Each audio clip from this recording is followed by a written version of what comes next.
સુરતના કતારગામના આંગણે રમતી બાળકીને અડપલા કરતો અજાણ્યો આધેડ ફરાર થઈ ગયો હતો। મૂળ બોટાદના આધેડ બિલ્ડરને કતારગામ પોલીસે કતારગામથી વરાછા સુધીના સીસીટીવી ફૂટેજ ચકાસી ગણતરીના કલાકોમાં ઝડપી લીધો હતો।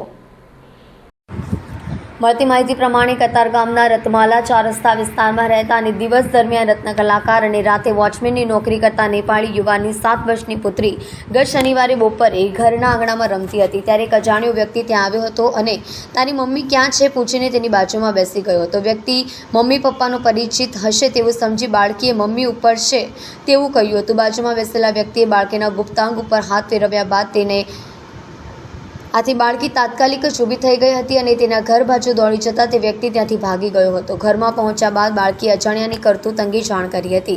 બાળકીની માતાએ તુરંત જ પતિને જાણ કર્યા બાદ સ્થાનિક વિસ્તારમાં તે વ્યક્તિની શોધખોળ કરી હતી પરંતુ તેનો ક્યાંય પત્તો લાગ્યો ન હતો।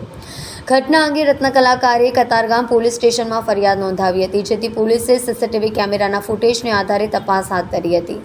પોલીસે કતારગામની વરાછા સુધીના સીસીટીવી ફૂટેજ ચકાસી ગણતરીના કલાકોમાં બાળકીની છેડતી કરનાર 56 વર્ષીય બિલ્ડર બાબુભાઈ કાળુભાઈ પટેલને ઝડપી લીધો હતો। થોડી દૂર મોપેડ પાર્ક કરી બાદમાં ચાલતા આવેલા બાબુભાઈએ બાળકી એકલી નજરે ચડતા તેની પાસે બેસીને આ કરતૂત કરી હતી।